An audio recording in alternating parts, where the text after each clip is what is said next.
প্রথমেই তো জিজ্ঞেস করেছি ভালো আছেন, কেমন আছেন, তাই না? তাহলে ওই চ্যাপ্টার শেষ। এখন আমরা এই মাঠে যে আজকে একত্রিত হলাম, প্রথমেই আমি দুটো কারণের জন্য আল্লাহর দরবারে শুকরিয়া আদায় করছি। এক, আজ বহু বছর পরে, এক যুগেরই প্রায় 2 যুগের সমান হবে, এই 2 যুগ পরে এই নিজের গ্রামের বাড়িতে, নিজের এলাকায়, এই স্কুল মাঠে, এই কলেজ মাঠে আজ আবার আপনাদের সাথে একত্রিত হতে পেরেছি, আপনাদের সামনে কথা বলতে পেরেছি। এর জন্য আল্লাহর দরবারে শুকরিয়া আদায় করি। আর গত প্রায় 10 বছর ধরে যেই পরিকল্পনাটি আস্তে আস্তে ছক এঁকেছি, সেই পরিকল্পনার অনেকগুলো পরিকল্পনার একটি পরিকল্পনা ছিল ফ্যামিলি কার্ড। আল্লাহর কাছে হাজারো লক্ষ কোটি শুকরিয়া যে আজ এই নিজের বাড়িতে মা বোনদেরকে এই ফ্যামিলি কার্ড দেওয়ার মতন অবস্থায় এসছে, এই বাস্তবায়ন করতে পেরেছি আলহামদুলিল্লাহ। সেই জন্য আল্লাহর দরবারে শুকরিয়া আদায় করি। এখন মা বোনেরা, ভাইয়েরাও সহ এই যে ফ্যামিলি কার্ড আজকে এখানে 911 জনকে দেওয়া হয়েছে। 911 জন ইনশাল্লাহ পাবেন। দেবার কথা প্রথমে ছিল 900 কত, না বেশি ছিল একটু। মন্ত্রী সাহেব 900 কতজন, 78 জন না কত? না, দিলাম তো 911 জন, কিন্তু প্রথমে ছিল 900 কত জনই? হ্যাঁ, 938 জন ছিল। কিন্তু তাহলে আপনাদের কাছে প্রশ্ন হতে পারে, কেন 38কে না দিয়ে 11কে দিলাম? কারণ হচ্ছে এই 911 জন মায়ের কাছে যে মোবাইলটা আছে সেটা ওনারা ব্যবহার করেন, আর এই যে 38 যাদেরকে আমরা বাদ দিয়েছি ওই মোবাইলগুলো স্বামী স্ত্রী দুইজনেই ব্যবহার করেন। সেই জন্য আমরা দেইনি, যদি স্বামী টাকাটার কথা না বলে স্ত্রীকে, এই জন্য আমরা দেইনি, যাতে মায়েরা টাকাটা পায়। আমাদের লক্ষ্য হচ্ছে, আমাদের উদ্দেশ্য হচ্ছে, আমরা এই সরকারের কোষাগার থেকে যে অর্থটা দিব, এই অর্থটা আমরা মায়েদের হাতে তুলে দিব, যাতে করে মায়েরা তাদের সন্তানদেরকে লেখাপড়া শেখাতে পারে, মায়েরা যাতে তাদের সন্তানদেরকে একটু ভালো খাওয়া দিতে পারে, এবং একই সাথে মায়েরা যাতে আস্তে আস্তে করে একটু টাকা জমিয়ে নিজেদের ছোটোখাটো একটা ছোটোখাটো ব্যবসা শুরু করতে পারে, যাতে সেখান থেকে আয় রুজি হয়। সেই জন্য আমরা চাই এই মায়েদেরকে দেব। কিন্তু এখন কেন আমরা এই ফ্যামিলি কার্ড মায়েদেরকে দিচ্ছি? মায়েদেরকে দেওয়ার কারণ হলো, এই যে আমাদের এই প্রিয় মাতৃভূমি বাংলাদেশ, এই বাংলাদেশে পুরুষ এবং মহিলা অর্ধেক, এই যে প্রায় 20 কোটি জনসংখ্যা, পুরুষ এবং মহিলা অর্ধেক। পুরুষরা তো যাচ্ছে, চাকরি বাকরি করছে, ব্যবসা বাণিজ্য করছে, ঠিক আছে, আয় রুজি আছে, জমি জমা চাষ করছে, দোকানপাট আছে, ব্যবসা বাণিজ্য আছে। কিন্তু মায়েদেরকে যদি কোনো রকম সহযোগিতা না করা হয়, মারা যদি সচ্ছল না হয়, স্বাবলম্বী না হয়, তাহলে তো এই দেশকে এগোনো সম্ভব না। সংসার যখন সুন্দরভাবে চলে, শুধু একা স্বামী বা একা স্ত্রী সংসার সুন্দর করে চালাতে পারে না। দুইজন যখন একসাথে কাজ করে, দুইজনের মধ্যে যখন সমঝোতা থাকে, দুইজন যখন একসাথে অবদান রাখে, তখন সংসার শুধু। ঠিক একইভাবে দেশকে যদি সামনের দিকে নিয়ে যেতে হয়, সুন্দরভাবে গড়ে তুলতে হয়, তাহলে নারী এবং পুরুষ দুইজনকে সমানভাবে আমরা রাষ্ট্র থেকে সহযোগিতা করতে চাই। কারণ নারীকে স্বাবলম্বী না করা পর্যন্ত আমরা চাই, আপনারা হয়তো কোটিপতি হবেন না, আমরা ফ্যামিলি কার্ডের মাধ্যমে আমরা চাই যে নারীরা যাতে স্বাবলম্বী হতে পারে। অর্থাৎ আপনার সন্তান বা আপনার ছোট্ট একটা কিছু কিনতে ইচ্ছা করলো, একটা লাল জামা দেখলেন, একটা লাল শাড়ি দেখলেন, একটু চিপস খাইতে চাইলেন, বা এই ধরনের প্রয়োজনীয় জিনিস আপনি যাতে নিজে সেটা ক্রয় করতে পারেন। আপনার সন্তানকে কিছু খেতে দেবার ইচ্ছে হলো, নিজে যাতে আপনি সন্তানের জন্য সেটা কিনতে পারেন। আপনার সন্তান একটা বই দেখলো, সেই বইটা সে কিনতে চাইলো, আপনি নিজে যাতে সেটা কিনে দিতে পারেন। আপনার যাতে সেই শক্তিটা আস্তে আস্তে আপনার তৈরি হয়, অর্থনৈতিক শক্তি। সেজন্যই আমরা এই ফ্যামিলি কার্ড নারীদের কাছে পৌঁছে দিতে চাই। পুরুষদের জন্য আমরা অনেক পরিকল্পনা গ্রহণ করেছি, সেগুলা পুরুষ ভাইদের জন্য সেটা ধীরে ধীরে আমরা করব ইনশাল্লাহ। আজকে যে এই ফ্যামিলি কার্ড, এটা গাবতলীতে এই মাসের মধ্যে ইনশাল্লাহ আরও 22টা না 30 তারিখের ভিতরে 23টা, আরও 23টা, বাংলাদেশের 23টা উপজেলাতে আমরা এই মাসের ভিতরে 30 তারিখের ভিতরে আমরা মায়েদের হাতে ফ্যামিলি কার্ড পৌঁছে দেব। এবং ইনশাল্লাহ আগামী 5 বছরের মধ্যে আমরা দেশে প্রায় 4 কোটি পরিবার আছে, আমরা চেষ্টা করব ম্যাক্সিমাম পরিবারের মায়েদের কাছে, গৃহিণীদের কাছে, নারী প্রধান যে আছে পরিবার, তার কাছে এই ফ্যামিলি কার্ড আমরা পৌঁছে দেওয়ার চেষ্টা করব ইনশাল্লাহ আগামী 5 বছরের মধ্যে। অনেকে অনেক কথা বলতে পারে, এত টাকা কোত্থেকে আসবে, কি আসবে না আসবে, অনেকে অনেক কথা বলতে পারে। আমাদের কথা একটাই, নির্বাচনের আগে বলেছিলাম আমরা চেষ্টা করব বিগত স্বৈরাচারের সময় যেই দুর্নীতি হয়েছে, দেশ থেকে লক্ষ কোটি টাকা পাচার হয়ে গিয়েছে, দেশ থেকে লক্ষ লক্ষ কোটি কোটি পাচার হয়ে গিয়েছে, টাকা অর্থ সম্পদ চুরি হয়েছে, আমরা এই দুর্নীতিটাকে রোধ করতে চাই। কারণ এটা জনগণের টাকা, জনগণের অর্থ পাচার হয়েছে। সেই টাকা দিয়ে আমরা ফ্যামিলি কার্ড করব ইনশাল্লাহ, সেই টাকা দিয়ে আমরা কৃষক কার্ড করব ইনশাল্লাহ। আপনারা নিশ্চয়ই এর মধ্যে খবরে কৃষক কার্ডের কৃষক ভাইদেরকে এখনও, এই গাবতলীর কৃষক ভাইদের কাছে এখনও আমরা কৃষক কার্ড পৌঁছাতে পারিনি, কিন্তু ইনশাল্লাহ ধীরে ধীরে আমরা পৌঁছাবো।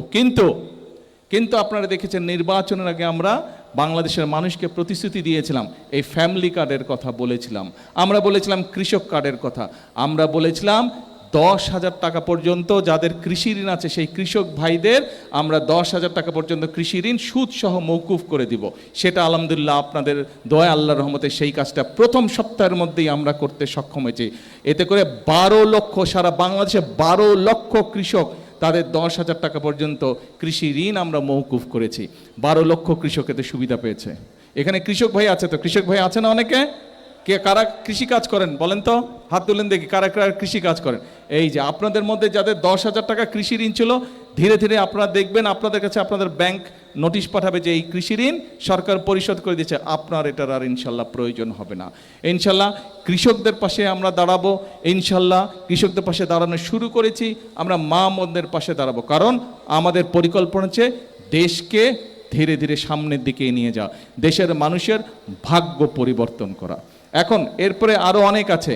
আমরা ইমাম মুয়াজ্জেম সাহেবদের কথা বলেছি, তাদেরকে সরকার থেকে যেই সম্মানের কথা বলেছি, মুসলমান ধর্মের মসজিদে ইমাম মুয়াজ্জিন খতিব সহ অন্য ধর্মের যে ধর্মীয় গুরু আছে তাদেরকে আমরা বলেছি যে সম্মানী দেবো, সেই কাজটা আমরা শুরু করেছি।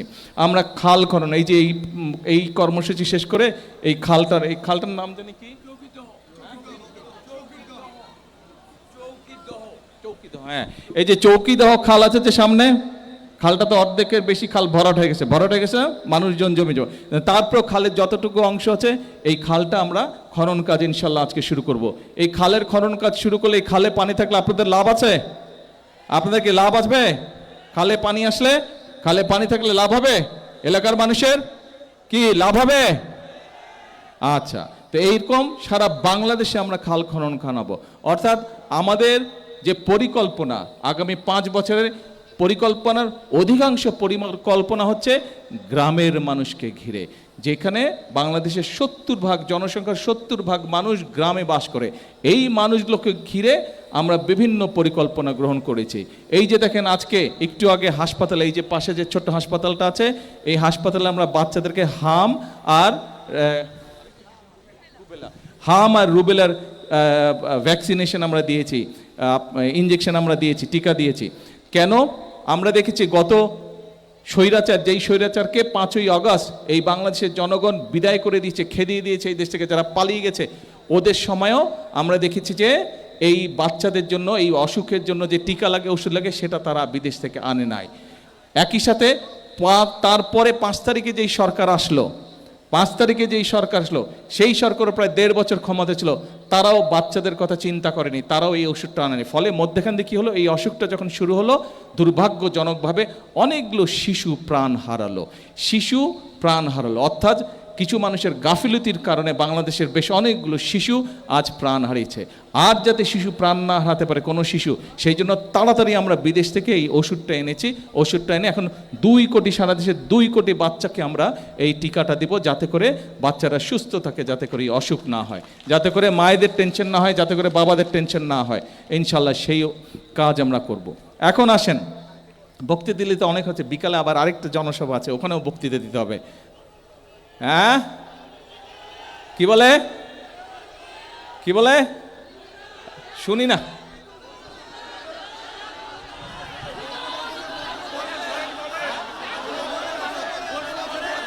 ও 2 ঘন্টা বলবো? আরে খিদা পাইছে তো আমার, বাপের বাড়িতে খাইতে দিবেন না নাকি? বাড়িতে নামাজ বাকি, খাওয়া বাকি, ওই জনসভা বাকি, খাল কাটা বাকি, সব বাকি, আবার ঢাকা যেতে হবে। আসবো বলবো, কথা বলবো, বসেন, উত্তেজন। এখন এই যে আপনাদের নতুন এমপি মিল্টন, অনেকগুলো দফা দিয়েছে, রোকন চেয়ারম্যান অনেকগুলো দাবি দেওয়া দিয়েছে এলাকার। আমি জানি এলাকার অনেক দাবি দেওয়া আছে, গত প্রায় এক যুগেরও বেশি সময় ধরে কোনো কাজ কাম হয় নাই। আমি নির্বাচনের সময় বিভিন্ন এলাকায় গেছি, বাংলাদেশের প্রত্যেক এলাকায় এই কমপ্লেন পেয়েছি আমি সাধারণ মানুষের কাছে। রাস্তাঘাট হয় নাই, স্কুল কলেজ হয় নাই, ব্রিজ কালভার্ট হয় নাই, স্কুল ভাঙ্গা পড়া, হাসপাতালে ডাক্তার নাই, ওষুধ নাই। এই সমস্যাগুলো যেখানেই গেছি নির্বাচনের সময় মানুষজন এই কমপ্লেনগুলো, এই অভিযোগগুলো দিয়েছে। এখন আপনারা এই যে ধনুর যেটা রাস্তা বলেন, এখান দিয়ে সামনে দিয়ে যে ধনুটে গেছে রাস্তাটা, এই রাস্তার কাজ নিশ্চয়ই আপনাদের অনেকে যারা ইয়াং তাদের হয়তো মনে নাই, কিন্তু একটু যাদের বয়স আছে, যাদের এখন বয়স 45, 40, 45, 50 বছর বয়স, আপনাদের কিন্তু খেয়াল আছে এই রাস্তার কাজ আজকে থেকে প্রায় 20 বছর আগে কিন্তু করে গিয়েছিলাম আমি। রাস্তাটা চিকন, কিন্তু রাস্তার কাজ শুরু হয়ে গেছিলো, সেই ধনুটের ভিতর দিয়ে চলে গিয়েছিল রাস্তার কাজ। এই রাস্তার কাজ ইনশাল্লাহ, কিন্তু এখানে 4 লেন করার মতন গাড়ি ঘোড়া চলে না, এত গাড়ি ঘোড়া চলে না। আমরা রাস্তাটাকে যাতে আরেকটু বড় করা যায়, যাতে দুর্ঘটনা না ঘটে, মানুষ যাতে নির্বিঘ্নে যেতে পারে, সেভাবে আমরা করব। কারণ যেখানে 4 লেন প্রয়োজন নাই, সেখানে যদি আমরা 4 লেন করি, রাষ্ট্রের অর্থ নষ্ট হয়। ঠিক আছে না? সব কিছু করতে তো পয়সা লাগে, এবং এই পয়সাটা কার? এ ভাই চুপ করতে হবে, নাহলে তোরা বক্তব্য দে আমি যাই। হ্যাঁ, তোরা বক্তব্য দে আমি যাই। চুপ, একদম চুপ। হ্যাঁ, এখন রাষ্ট্রের অর্থের কথাও তো চিন্তা করতে হবে। এই যে দেখেন মধ্যপ্রাচ্যে যুদ্ধ শুরু হয়েছে, যুদ্ধ হওয়ার কারণে যেটা হয়েছে, যেখান থেকে তেল গ্যাস আমরা আনতাম সেই দেশগুলো আক্রান্ত হয়েছে। শুধু তাই নয়, জাহাজ যেই রাস্তা দিয়ে আসতো, এই যে আমরা শহর থেকে যে লিচুতলা দিয়ে আসলাম, এই যেই রাস্তার কথা বললেন, জাহাজেরও এরকম নদীর মধ্যে, সমুদ্রের মধ্যে রাস্তা আছে, সেই রাস্তাগুলো বন্ধ হয়ে গেছে। ফলে তেল আনতেও কষ্ট হচ্ছে, এবং যেহেতু যেই দেশ থেকে আমরা তেল আনতাম ওখানেও দাম বেড়ে গেছে, ফলে অনেক বাড়তি দাম দিয়ে তেল, ডিজেল, পেট্রোল কিনে আনতে হচ্ছে আমাদেরকে। ফলে রাষ্ট্রের অতিরিক্ত অনেক অর্থ চলে গেছে। এই অর্থ কাদের? রাষ্ট্রের অর্থ কাদের? আপনাদেরই তো অর্থ, এই অর্থ আপনাদের। সেই জন্য আমাদেরকে বিবেচনা করতে হবে যে কোন রাস্তাটা 4 লেন করা প্রয়োজন, কোন রাস্তাটা 2 লেন করা প্রয়োজন। যেটা 2 লেন দিয়ে কাজ হবে সেটা 4 লেন করে খামাখায় জমি নষ্ট করার দরকার নাই, অর্থ নষ্ট করার কাজে রাস্তা ইনশাল্লাহ হবে। আসেন এরপরে আরও কয়েকটা দাবি, তার মধ্যে এই কলেজের কথা বলেছেন, কলেজ সরকারিকরণ। কলেজ সরকারিকরণের কথা বলছে না? হ্যাঁ, কি বলে? ডান, হয়ে গেল সরকারিকরণ। যান, বলে দিলাম ইনশাল্লাহ হয়ে গেল, ইনশাল্লাহ সরকারিকরণ হয়ে গেল।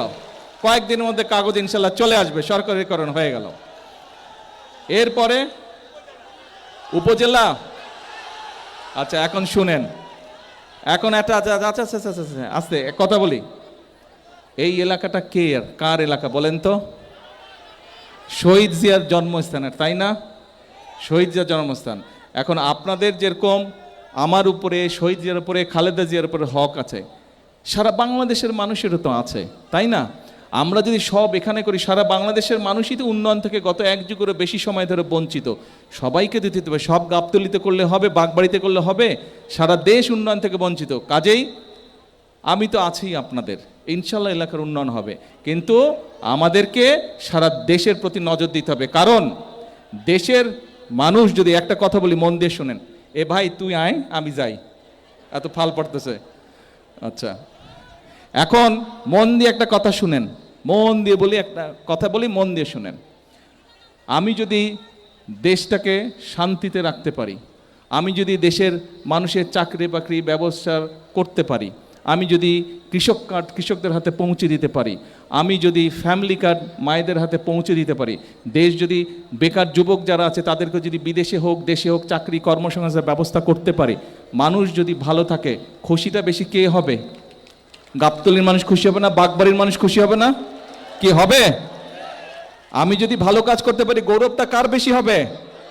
কার হবে গৌরব? আপনাদের হবে? তাহলে ভাই ধৈর্য ধরতে হবে, আপনাদেরকে ধৈর্য ধরতে হবে, হবে ইনশাল্লাহ। এর আগে কাজ হয়েছে না এলাকার? এর আগে উন্নয়ন হয়েছে না এলাকার? এইখানে তো ধানক্ষেত ছিল, এই যে এই রাস্তার উপরে সব দাঁড়ায় আছে, এই আমার মনে আছে 91-এ এই আমি আর লালু সাহেব জিপ নিয়ে পার হয়েছি, কোদাল ছিল গাড়িতে, কোদাল দিয়ে মাটি কেটে কেটে রাস্তা তৈরি করে এখান থেকে কলাপাকা গেছি, কোনো রাস্তা ছিল না। এখন তো এখানে হরহর করে গাড়ি চলে যায় না? ইনশাল্লাহ। কিন্তু ধৈর্য আমাদেরকে ধরতে হবে সাময়িকভাবে। আপনারা কিন্তু বাগবাড়ির মানুষ, গাবতলীর মানুষ, সবার কথা চিন্তা করতে হবে, পুরো দেশের কথা চিন্তা করতে হবে, শুধু নিজের কথা চিন্তা করতে চলবে না। আপনাদের দায়িত্ব হচ্ছে সারা বাংলাদেশের মানুষের কথা চিন্তা করতে হবে, ঠিক আছে? এখন শুধু দোয়া করবেন, এলাকার সমস্যা যেরকম ঠিক করব আস্তে আস্তে, ইনশাল্লাহ দেশের মানুষেরও যাতে সমস্যার সমাধান করা সম্ভব হয়। আপনাদের তো আমি আপনাদের ঘরের ছেলে, তো ঘরের ছেলের জন্য দোয়া করবেন না তো কার জন্য দোয়া করবেন? কি করবেন তো? ঠিক আছে, তাহলে আজকে আর কথা না, কথা তো অনেক বলছি, এখন হচ্ছে কাজের সময়। ঠিক আছে, বহু বছর দেশের কাজ হয়নি, বহু বছর মানুষ উন্নয়ন থেকে পিছিয়ে আছে, এখন কথা কম কাজ বেশি। ঠিক আছে, আমার সাথে একমত? তাহলে আমার সাথে একটা স্লোগান দেন, সবাই একটা স্লোগান দেন আমার সাথে, করব কাজ, কে গড়ব দেশ, সবার আগে, সবার আগে। আল্লাহ হাফেজ, বাংলাদেশ জিন্দাবাদ।